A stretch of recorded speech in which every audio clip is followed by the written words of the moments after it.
This can be good evening, everyone. So we have a little bit different setup today. We might have lost some stragglers along the way. It's been a rough week. Is everyone else feeling that, or is it just me? So I'm Dr. Meredith, and joining me tonight, I have Karen, and we're gonna do our monthly town hall talk, but we're not gonna talk about resolutions, guys. In a minute, we're going to talk about why we don't really care for resolutions. We're actually going to talk about setting an intention for the new year. So, do you want to start with why we choose intentions versus resolutions? Absolutely. I have to say this feels like something that I have been rather passionate about this year is the idea of an intention. And for me, setting an intention for the year feels inviting and opening, whereas resolutions feel like judgment and accountability in a negative sense and a identification of who I'm not. Yes. And I like the intentions because I feel like they invite in the energy that I want to experience who I am currently. So, and I feel like they're a little bit more open and they can navigate through different areas of life. And I feel like they offer us an invitation to welcome these things into who we are now, not who do we have to be to experience those things. Definitely. And not only that, how many people start a New Year's resolution and maybe they make it till the end of January, but maybe not. And over the last couple of years, when we've done more intention, I actually feel better about myself. I feel like I accomplish more. There's not so much pressure to get to the gym 5 days a week. Because guess what? It's January 8th. I haven't been to the gym once this year. That makes a lot of us feel much more normal. Right? It happens. Yep. So this is why we're focusing tonight more on intentions and less on resolutions because resolutions are like short term. Like you got to have a why you want to do it. What's your intention for doing this resolution? And maybe you figure out, okay, you have more resolutions throughout the year. Yep. You have multiple ones depending on what season you're in. Absolutely.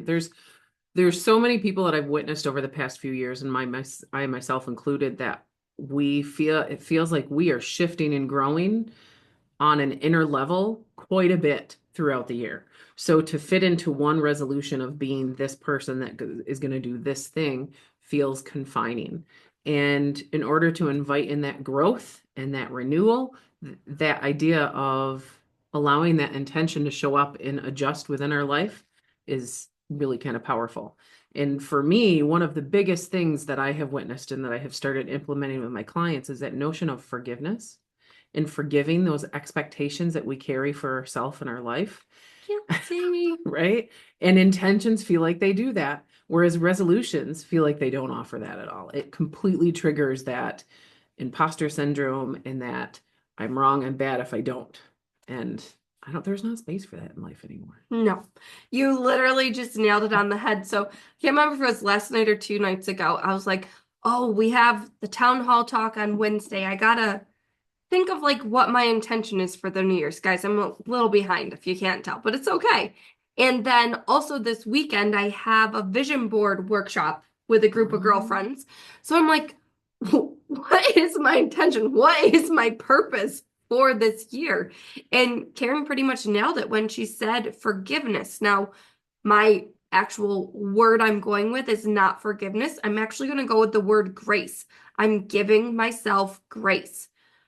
Okay, sometimes that can be like grace to like get your butt in gear and go, or sometimes it can be grace to slow down and take a step back because there has been so much pressure these last couple years to go, go, go. I'm sick of going, guys. I'm ready to put the brakes on, slow down, and start living life. So that's funny that you said Absolutely. forgiveness. So, like I said, I'm giving myself grace this year, whatever that means, however it fits in to whatever season of life I'm in. Absolutely. I've had people talk about like they haven't, like you said, haven't landed on an intention. Life hasn't slowed down enough for them yet to figure out the intention. I think that the beginning of the year comes with this whole renewed new slate, clean energy.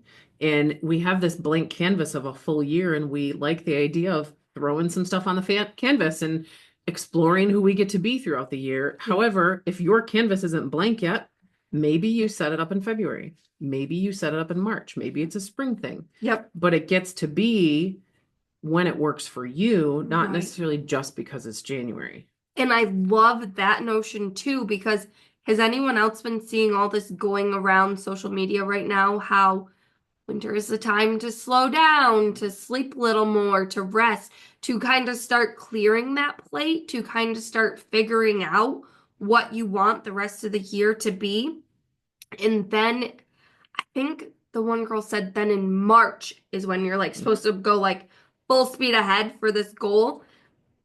And something about how New Year's, the new year used to start in March in like ancient history. And she's like, if you want to look into it, Google it. I haven't had time to go down that rabbit hole yet, but it's definitely on my to-do list and I will definitely be looking into it. But it's dark out already, guys. I don't want to do anything right now. I'm not going to lie. I was at home and I considered doing this talk from my couch, but I knew I would not be showing up as the best version of myself. So that's when I texted Karen and I'm like, hey, do you want to share the screen with me so we can like actually do this?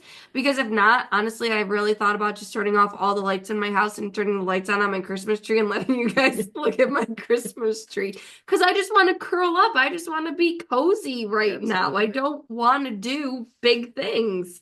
Well, and it's funny you talk about the idea of March and January, and it feels like with the notion of December and January, December is packed with so much, but it's also a month where we're completing a year. And Yeah. often there's a lot of shedding and there's a lot of yucky energy we have to go through, like that gray, mucky stuff we're getting rid of, and we're reflecting on all that shadowy stuff. So when we get to January, it feels fresher and open. And I think that leads to that whole January, new year, new me thing. Definitely. But springtime comes with a whole different energy. Whole different. It's open, there's things growing everywhere, everything's fertile. So our ideas and thoughts and intentions can be that way too. So I love the notion of the kind of self-reflective, cozy, back to basics vibe of January. Yeah. That's what I'm about. Like I said, I could totally be on my couch under a fuzzy blanket right now, Right? reading a book. Absolutely. So if you are, not quite ready to tackle January yet, let's start very simple. What are your intentions? Like, who do you want to be in 2025? Because first you have to decide who you want to be. Mm-hmm. And then you have to decide what steps can you take to get there. Mm-hmm. You can't, I mean, I guess you could, but it's kind of going to feel inauthentic if you just wake up tomorrow and decide I'm going to be this healthy person that wakes up at 5 a.m. and has all of her meals planned and her house is spotless, because that ain't happening. Right. Hate to break it to you. I mean, it might happen for what? Like 3 2 days? 48 hours? Like, it's possible, but Listen, my bedroom's been clean since like the week between Christmas and New Year's, so things are possible. don't come to my house today, clean. I like the notion of who do you want to be in 2025, but I also like the notion of not just jumping into a habit because we feel like it's going to make us who we should be. Mm-hmm. I feel like that idea of flipping that verbiage from who we should be to who we want to be invites in that, okay, this is more attainable and it's less accusatory. Yeah. And I like the notion of having that piece of forgiveness. Like in the podcast, I think it was this week, one of the things we did was we did a tapping series for the whole Pono phrases. Mm-hmm. I love you. I'm sorry. Please forgive me. Thank you. And those 4 phrases are meant to be offered to ourself in that practice, right? Into our divine energy, into a divine power that we celebrate. And the idea of adding in that forgiveness with that whole notion of December, January, and then moving into March. January feels like a really great time to go within, go back to basics, offer that forgiveness, and start to get to know yourself again and ask, who do I want to be in 2025?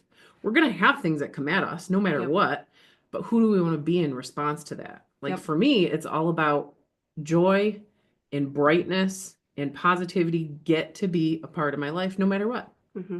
And it takes practice to implement that. So, And yeah, like I said, I'm welcoming and slowing down, welcoming in grace, forgiveness, all those good things. So yeah, you get to consciously choose who you want to be. And I think this kind of steps in good where we were talking about the other day, of okay, what example do I want to use? Okay, I'm terrible at cooking. Well, I'm not terrible at cooking. I'm terrible at being prepared to cook. So if I decide I want to start cooking more meals at home, that's great, but there's so many steps that lead up to it. So I can't just go from someone who eats take out way more than I like to admit to becoming a cook because one, I have to make sure my kitchen has everything it needs. Two, I have to make sure I have food to actually cook, so that requires going to the grocery store. And three, then actually finding recipes to cook. So there's lots of baby steps I could take in there to work towards my intention instead of just trying to jump from ground zero to level 5. Because guess what? I'm going to fall flat on my face. like you're talking about this whole cooking thing. I'm like, okay, that would require me making sure my dishes are done and Yeah. like that journey of I want to be here, but all this stuff has to happen first. Complete anxiety trigger for me because it feels like it's all priority and it all has to happen right now. Right. And I think that's why I've gotten away from hard and fast resolutions like that because the intention gets to be more fluid. Yep. Whereas if there's a lot of hard and fast steps, I get overwhelmed by it. So start back to basic. I'm going to have one good meal today. Love it. That kind That's of what I've been working on. We're back to working on breakfast, guys. If Right. you've been around here a time or two, I love breakfast food, but the last I'm trying to think when I was reflecting last Friday, I think it's probably been since about last May or June was really the last time I went to the grocery store, consciously bought breakfast foods, consistently had breakfast every day. So that's what I'm starting with. So this week has been making oatmeal again, going to the store, getting the ingredients, making sure the little containers are clean so I can dump all the ingredients in the morning to then pour the hot water on and actually eat it. Yep. I think there is a notion too with rediscovering who we are in this process. And I think that's often overlooked. We have who we are now and who we want to be and the steps we need to take to get there. But we forget about the journey of rediscovering who we are within that process. And that version of who we are gets to change and we get to explore who we are along the way. Like at one point in time, I wasn't necessarily one that thought about protein for breakfast or exercising on a regular basis. And for me now, yes, exercise makes a difference in my energy. It makes a difference in my mental energy. It makes a difference in my solar plexus confidence energy. And however, that key of forgiveness that maybe I don't get to it the way I should. But getting there, I can discover that this makes a difference in my energy. So it fits into my life that way versus it has to be a task I have to complete.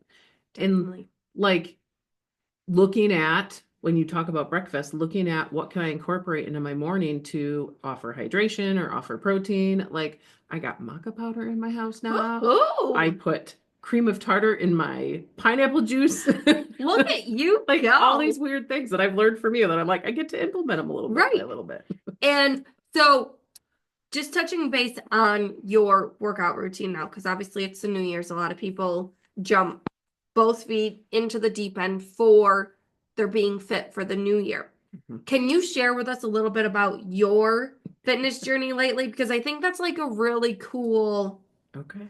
journey. Right. She didn't just say, hey, I'm going to the gym 5 days a week. I got this 60-minute workout plan that's gonna kill me. Yeah, no. No, Yeah, that's no. not realistic. That would never stick in my life. Yeah. How I am now, that would never stick in my life. Down the road, you never know. I leave it open to that possibility. Right. So my husband is a volunteer for assistant chief for a volunteer company local, and they have a kind of, I guess, a makeshift gym at the firehouse. And I would say back in fall, he set a goal for things that he wanted to accomplish.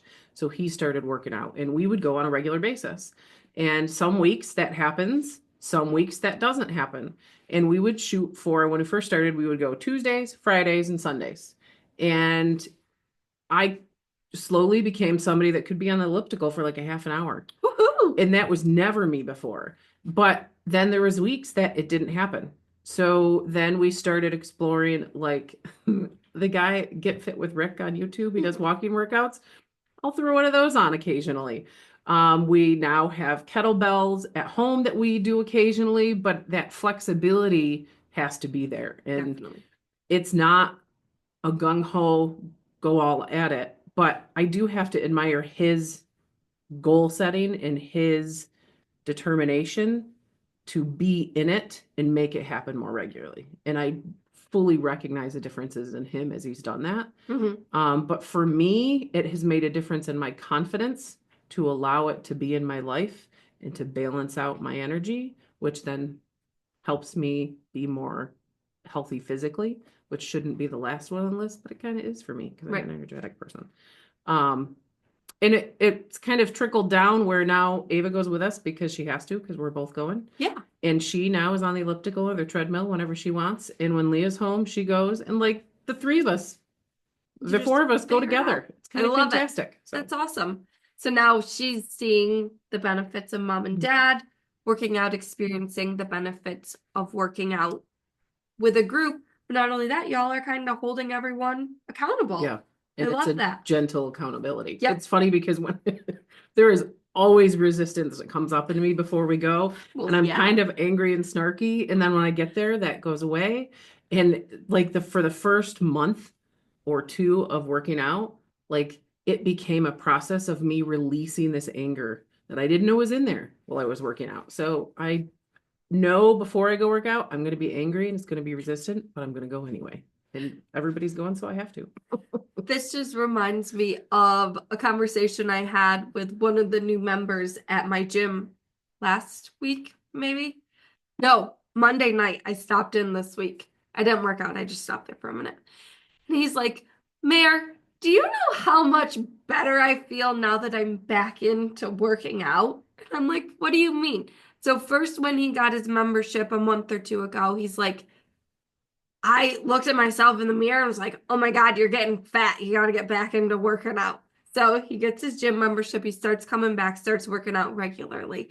And then this week he goes, I'm just so much happier. He's like, I don't understand why people are so grumpy. He's like, all the grumpy people I see now, I just want to tell them, bro, get a gym membership because then you're going to release these endorphins and you're just going to be so happy and such a happier person.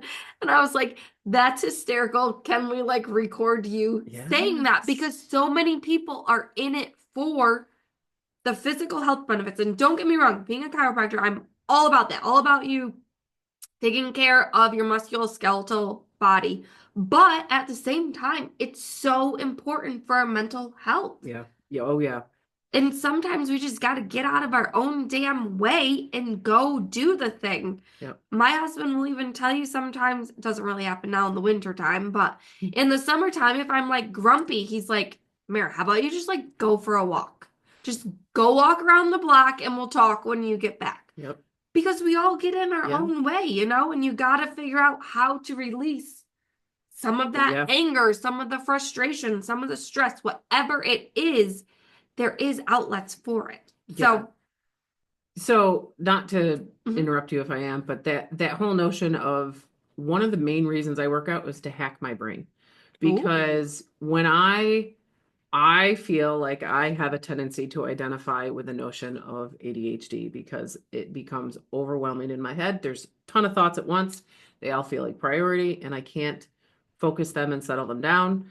And when I work out on a regular basis, things feel more focused Mhm. and my mornings go easier. So that's a red flag for me. Like if my mornings are starting to get chaotic and anxiety inducing, then I need to check on, okay, I haven't worked out in a while and I haven't found my rhythm to that. I Yeah. may not be hydrating myself and I may have gotten away from my mushroom coffee. And Yeah. that combination makes a difference. And knowing Yeah. those three things have to be in check in order for her to not only feel her best, but to function Yeah. her best. And So, it brings it to that notion, like you said, knowing these things have to be in check. We have to slow down and witness yeah, what supports how we want to identify who we are, who we want to be. We have to slow down and witness this does, this doesn't. right. I got to find more of this in my life. And then it takes us back to, okay, if you don't take January to sit down and chill the F out, how are Yeah. you going to know what actually feels good? When do you have like a trial and error period to be like, yeah, that felt really good for me, or no, that absolutely is not what I need Yep. right now. Yep. It's that inner reflection. So there's a song by Bette Midler, The Rose. Yeah. And there's a phrase in that song that talks about the seeds that are, I don't remember, I'm going to totally butcher this and I apologize, but it talks about the seeds that are planted in winter soon become the rose in spring, Oh, right? yeah. So it's that whole notion of winter and going within and that being planted in your own space and your own groundedness to build those roots and those foundations to be able to open things up and grow moving forward. But we have to kind of be within first. I love it. Okay, so this just took me down another rabbit hole. I love these rabbit holes.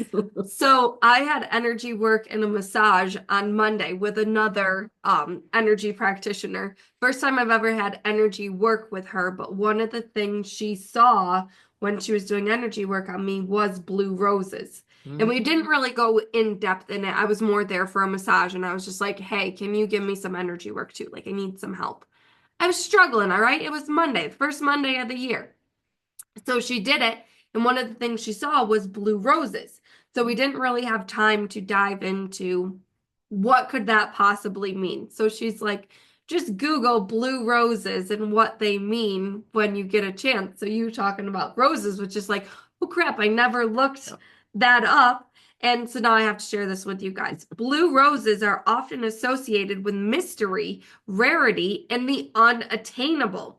Since blue roses do not naturally exist in nature, they symbolize something extraordinary and impossible to achieve. Their meaning can vary slightly depending on cultural and personal interpretations, but here are some common themes: mystery, the unattainable, unique beauty, love beyond the ordinary, hopes, and miracles. Love So that. Love that that. just like nailed perfect what we were talking about. So now I can't wait to share that with her after this call. Absolutely. That notion of what is attainable and what feels unattainable. Yeah. So when we look at the spectrum of intentions and what have you, how we identify, like we set an intention, we automatically jump to habit to I need to do these habits in order to make this intention happen.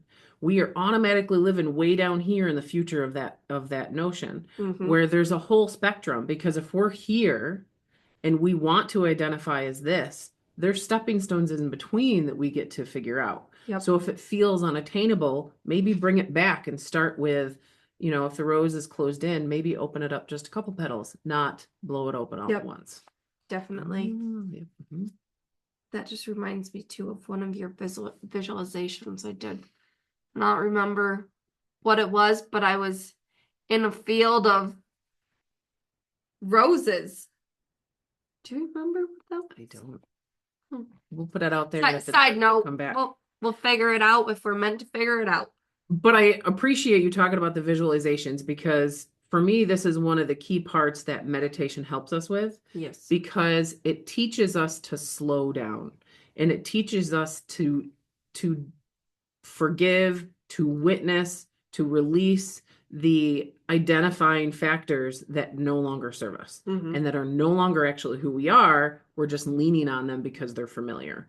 And it teaches us to slow down and choose our response versus reacting. Mm. One thing that me and Ava have been doing just a couple of times that I feel like we get to do more is practicing being still. Yes. And that is something that is super hard for her and is super hard for me at times. And I really need us both to learn that. Yes. But that is not just her and me, that's everybody. Everyone. It's such a hard time being still. 5 minutes, calm music, without moving and without reacting to the thoughts. And she's such a beautiful picture about what goes on in her heads with that because she just like blurts out a question. And I'm like, it's not time for questions. And she's like, but it's an important question. And she asked, it was random and not important to that time, but she had to learn. Yep. It's okay. That's not important. And we all have this little child in our head that wants to say and do all the things when we sit to be still. Interesting. And meditation helps us with that. And if we can be still, we can start to recognize who we are now and allow space for it to shift. Definitely. And as you know, was that last summer? Or has it been 2 summers now since we did your Unique Beginnings course? Oh, it's been almost 2 or 3. Was that okay? So a little longer than I thought, but Karen really helped me to figure out a meditation routine that worked for me. And it started very small at first, guys. Like she's saying, sitting still for 5 minutes was difficult. But I think because now I've worked up to that, I can do like a half hour, no problem. She just sent me a 45-minute one today. I can't wait to try it out. But anyways, it takes time to build up to that. There was lots of resistance, like, whoa, this isn't working for me, or whoa, this doesn't feel right. But because now I finally worked my way up to master, 45-minute meditations, no problem. I've created that stillness to then see what do I need to then help me create the intention for the year. Absolutely. So it's a process. Yep.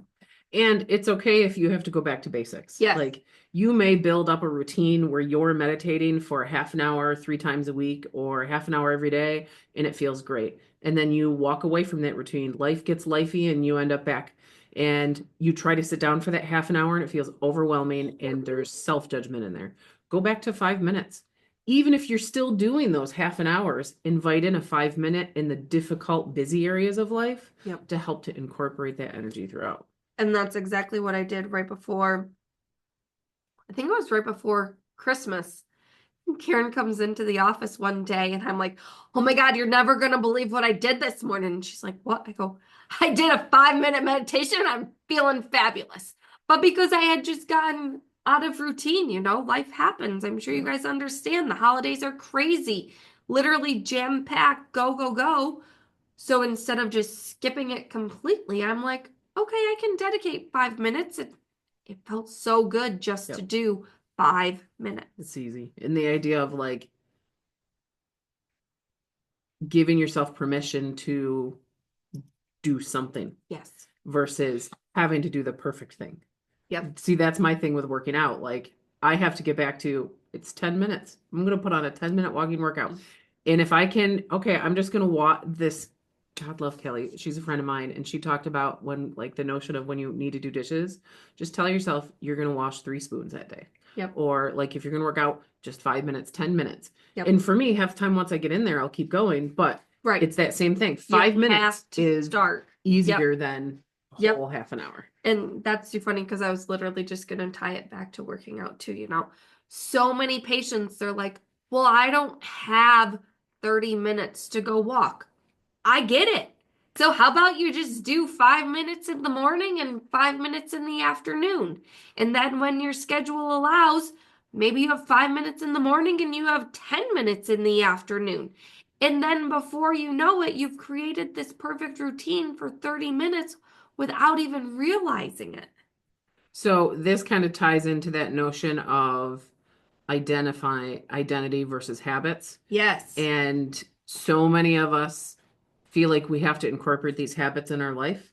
And then we have all these excuses that come up because right now those habits are not aligning with how we're identifying. Yep. And if we visit how we identify and we recognize that we identify as a victim or as a person that comes up with excuses for these things, we recognize a pattern that gets to shift. So we get to shift our identity and start working on that at a core level so that these habits become easier. Definitely. Yep. That's a good reminder. Mm-hmm. Very cool. So, do you have an example of yourself or how you've witnessed in other people, how people have shifted that identity and it has supported welcoming more habits? I know we've probably actually given a lot of those, but more Uh, specifically. let's see.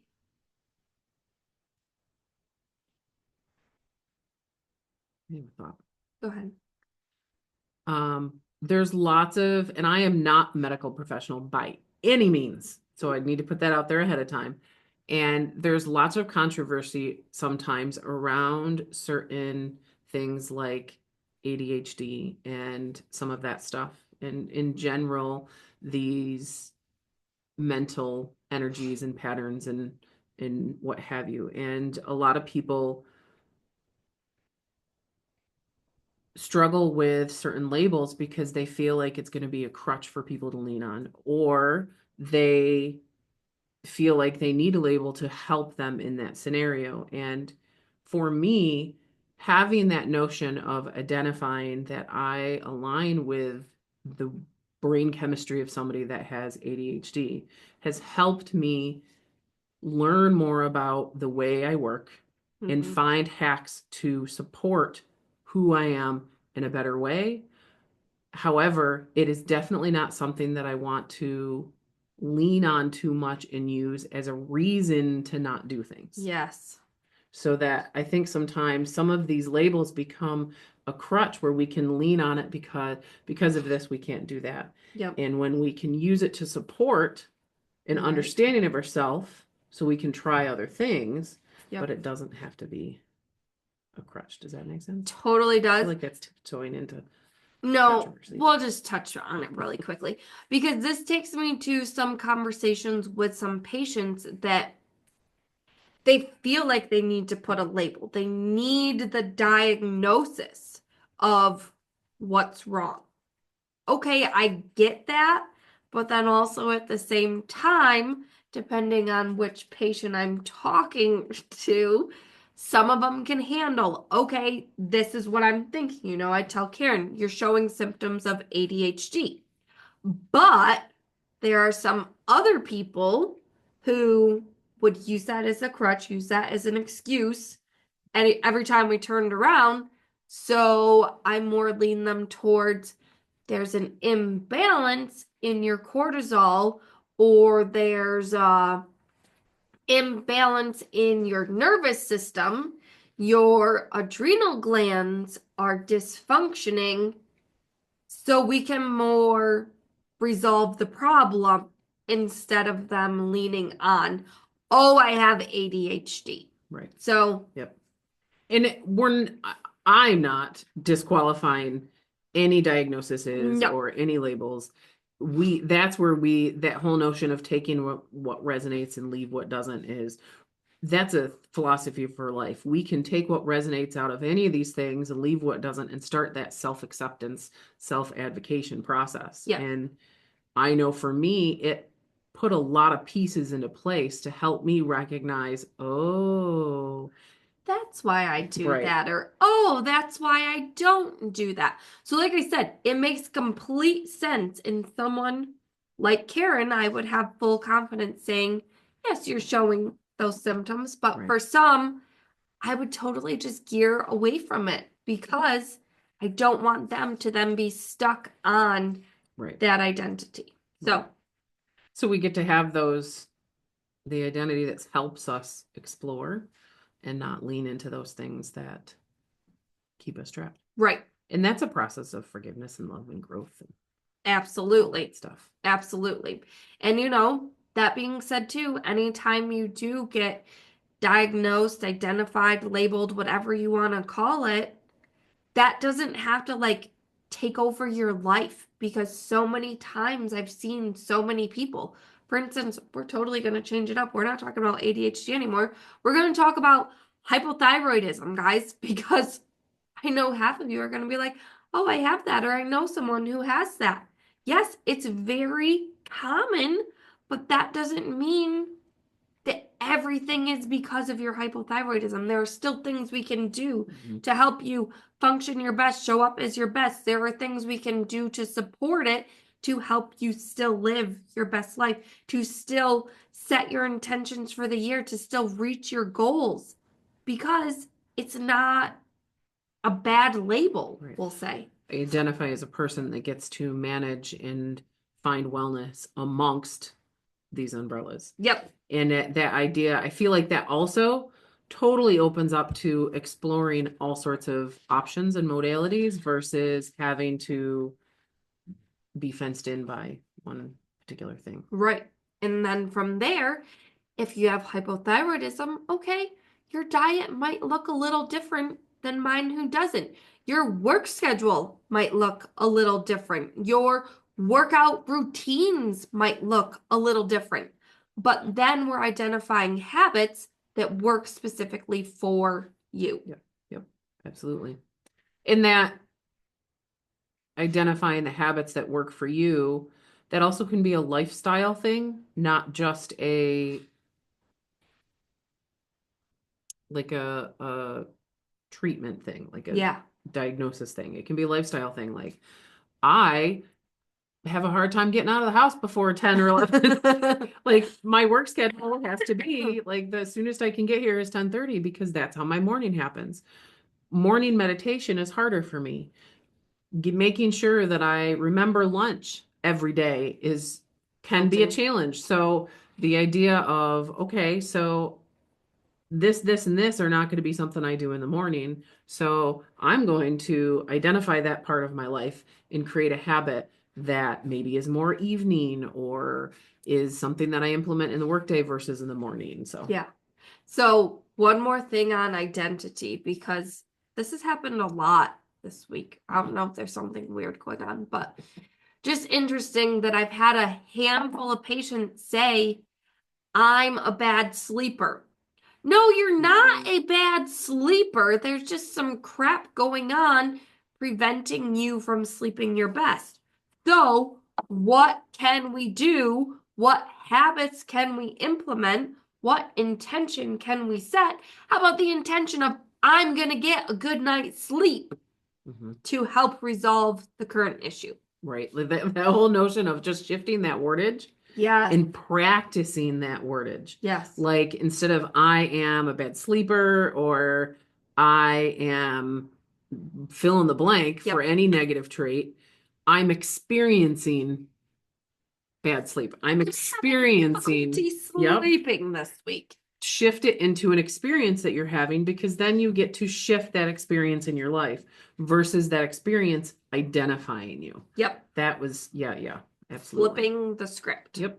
So yeah, we all have crappy nights of sleep, guys. It happens. But what can you do to make it better? What habits are you doing on a daily basis that could be pointing towards crappy sleep? So it's funny we talk about the sleep. I experience late nights often. And some of them do not. Some of them are by choice. I recognize that. And so we got these Alexa bulbs. I don't know, the light bulbs that you put in, they work with your Alexa and can turn your lights on and off. So we've got a few of those. And I totally went down a rabbit hole last night with like setting routines for my lights. So now we have a routine that they turn on at sunset at like, I think it's like 8:45, maybe 8 somewhere. They dim down a little bit. Love it. And then at 10 o'clock for like a half an hour, they slowly start to turn off. So at like 10:15, they're off. And for me last night, it was kind of nice to have this gentle lighting. And I didn't even realize it was getting darker than it Yeah. was. And then they turned off, and I'm like, oh, that means I'm supposed to go to bed now. I gotta put my phone down and go to bed. And like That's funny. setting it so that the light turns on slowly in the morning to Yeah. help wake you up. It was kind of, I'm like, wow. And that's a great point that there are so many things out there to Yeah. try to help us live healthier lives, to incorporate healthier habits. So maybe we have to buy fancy light bulbs as a crutch to help you be a better sleeper. They're just gently reminding me of the patterns. Whereas me, as soon as I get home tonight, well, it depends on if I beat Matt home or not. I get home to him, all the lights are on in the house. But wait, let me back up. Have I ever told you guys about the time where I came home from work and all the lights were pulled out of our ceiling? Because I live with an electrician and he was on a job and they installed these fancy new lights. So he thought we needed them in our house. Mind you, our house was like 6 months old at the time, maybe a year old, and all my lights are off. And I come in, I'm like, what are you doing? He's like, we installed these lights last week and they're really cool, so we really need them. I'm like, okay, whatever. So long story short, now all the lights in our house have all these fancy settings and you can like dim the lights and everything. Mhm. But he likes bright lights. So like if he was in here right now, we only have like a third of the lights on in this office. If we were to turn them all on, I would need sunglasses in here. So it's crazy because maybe I need to get him special lights so they just automatically turn off. dim down. It's funny because at home in the morning I'll turn all the lights on, but at night it's very much about Oh, it's cozy gotta be. lights, calmer. Yeah. And the dog reacts to that. Like if everybody's up and all the lights are on and it's like 8:30, 9 o'clock, he starts like getting anything and pacing. And if I turn down the lights and I sit down and I put a blanket on, he'll come over and he'll lay down. I'll put a little lavender oil on him and he settles down. It's the craziest thing. See, dogs are pretty smart. We should Right? listen to them. Speaking of that, I think I was sleeping. Don't know where he went. Do we have anything else about intention, I don't think so. identity? I Do we think I want to met do all a the thoughts. tapping before we leave? We can do that. Cool. I'm more asking her to do it because I want to do it for myself. So one of the one of the courses that I took last year was an EFT tapping course, and it felt like it was a really great addition to the meditation, the energy work, and the intuitive contemplation work that I was already doing. And it feels like it's a really great addition to this type of meditative self-care routine because so many people have a hard time getting into meditation. This has a rhythm and an activity to it and can often be a great start to getting into meditation. So you start your meditation with this, move into a guided meditation or play music afterwards. The idea with EFT tapping is that you are tapping on certain acupressure points. The meridians are like the veins of energy in our body, and acupuncture works with the meridians. So Julie would be a really great one to have a conversation about them and what they do and all of that. I know the points, there's certain points that we tap on with the idea that this helps to shift the energy in our body physically. And then the intention that we pair with it starts to shift that energy mentally. So it's a great way to embrace intentions. So I formulated today a tapping rhythm, and I might have to go back and get my bowl to help us move on. Okay. That will go through some intentions. And when we are tapping, I'm going to show you the points, and I'm going to go do the points as we move through this, but I'm going to show you the points at first. So when we do the points, we're going to start off today for this rhythm. We're going to start off here in the karate chop point. And then when we move from there, we're going to move to the top of our head. And when you find these points, you can move around a little bit. You can use like 2 fingers or 3 fingers or 1 finger, whatever. And you want to just kind of see if you can feel a spot where it feels maybe a little tingly or a little different, maybe a little sore, not A little sore. right, not too big. And you'll find that changes from day to day too, depending on your energy. And then from there, I'm going to include the third eye point. This is part of like the EFT energy tapping that I learned. And then from there, we're going to move into like right here on the eyebrow, right on the edge of either eyebrow. Now you can do one side or you can do both sides. From there, we move to the outer of the eyebrow. We don't want to do the temple, but we want to do like right here on the edge, outer eyebrow. And then we're going to move to our cheekbone. We don't want to do the under eye because that's sensitive, but right where the cheekbone is, we're going to tap there. Then we move to the upper lip. Then we move to our lower lip. And then we move to like our collarbones. We have this U and then our collarbone, so we want to be kind of on that collarbone, just past that U. And then from there, we're going to move to like the bra strap point, kind of like 3 fingers below the armpit. And there are other ones that you can do on your hands. We're not going to use those today because we're going to keep it more simple. I'm going to go get, usually when I do this, I have a little bowl that I ding to honor that we're moving to the next point. Give me a second. While you do that, I'm gonna eat a bite. Because we get to have meals no matter what.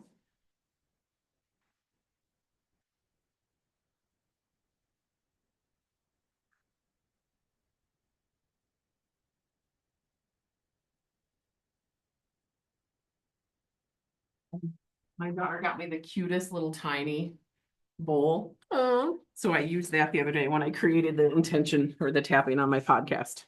Okay. So when we start off, we're going to start off here at the karate chop point, and we're going to say the starting affirmation 3 times there. But then we're going to move through each point, and there's going to be a different affirmation that we say at each point. I'm going to say it out loud.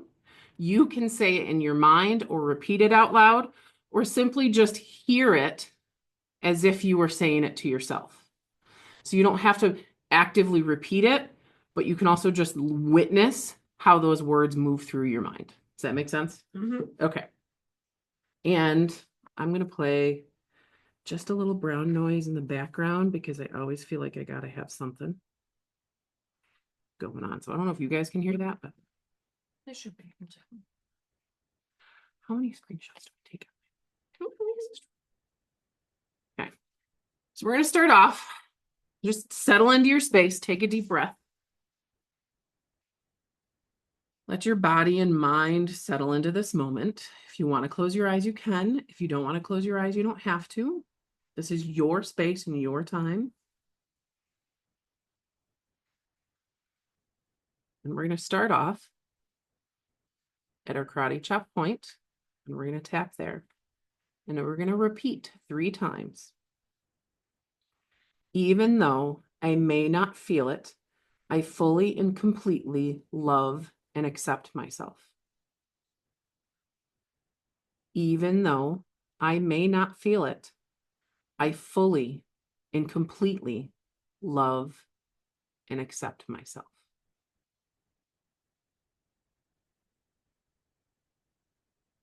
Even though I may not feel it, I fully and completely love and accept myself.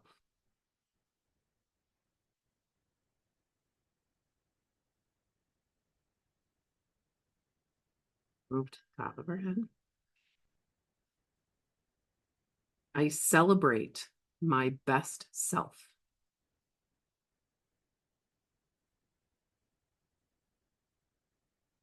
The 3rd eye point. I recognize my current best qualities.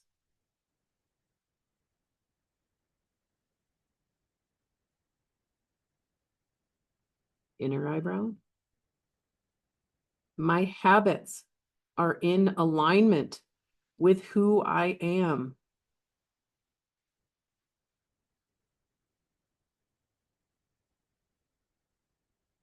Outer eyebrow.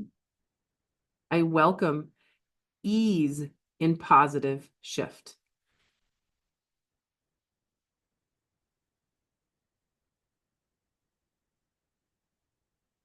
cheekbone. I make choices that support my current self.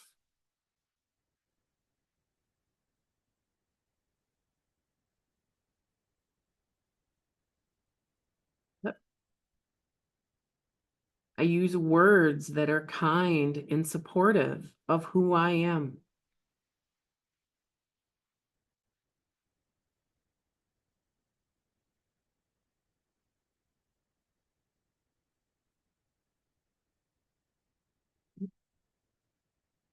I'm valid, beautiful, and confident.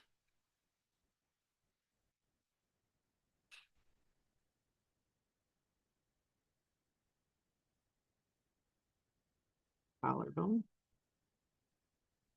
I love who I am and who I am becoming.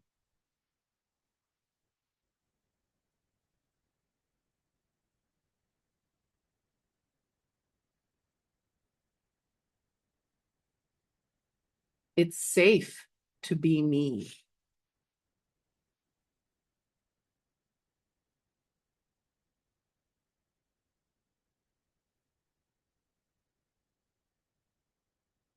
Go back to the karate chop point. Even though I may not feel it, I fully and completely love and accept myself. Even though I may not feel it, I fully and completely love and accept myself.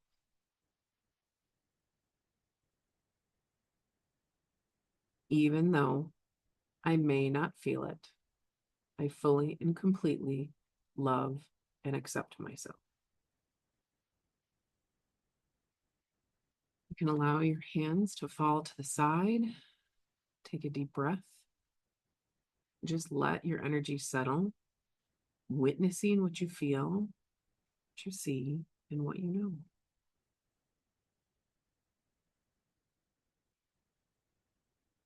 When you're ready, you can open up your eyes and bring yourself back to the space. So, side note, I recorded one of these and YouTube totally picked the thumbnail with me going like this. One thing that you may have realized as you go through is that some of the affirmations are easier to hear than others. You get to recognize that and honor that may be an affirmation that gets to shift in your life. You may have recognized that there were thoughts or ideas or emotions that surfaced during that process. And you get to recognize that that's the energy that you're releasing and that's surfacing to be released within your energy pattern. And you may feel like some of these don't resonate with you, and that's okay. If another one comes to your mind, when I'm saying one, let whatever comes to your mind come to your mind and use that instead, as long as it's supportive of who you are and how you want to shift. And this we did a little bit faster, but we have the ability to customize these. We can customize the intentions, we can customize the speeds, we can add a meditation at the end, we can add the hand tapping. So there's definitely options with this. Usually, if we were to be doing a session, we would do one round and then we'd check in, see how you feel, what do you think? And then we would do another round. Yep. And then we'd check in again, have a conversation, and then we do a third round. So I encourage you to repeat this rhythm if you feel it resonates with you and witness how things shift as you do it. And it feels good often to do it 3 times. And if this tapping thing, you're like, I don't want to do that. You can listen to these type of meditations or tapping sessions and just take in the intentions and witness how you feel in the intentions. Control your breathing, witness the words. And if you have, I don't have all over there. If you have, oh, I got this one. If you have like a meditation bracelet or you have a pendant, I've been making some meditation pendants where the beads spin. Maybe you have a mala or a rosary, it'd be similar to that. The idea is that you can then twist the bead in your hand as you repeat the intention. So that's another kind of, it's not tapping, but it's a way you can use those intentions in your meditative process. What do you think, Adafine? Really good. Do you have a point that, like when I do tapping, usually here, and here, I start to feel tinglies and like Yeah. I can feel the energy shift. Mine was inner brow and outer brow today. And it that definitely changes. Like you said, like up here can be sore and then other times it won't be. But you may find that there is one spot that is a little bit has a reaction. And I've had people that have had some emotions, pretty strong emotions come up Yep. in the middle of these. And we worked through that and we did some breathing and some meditation, and we ended up following it up with another session, another appointment where we did energy work, and another appointment where we did meditation, because it identified a pattern that really got to shift in their life.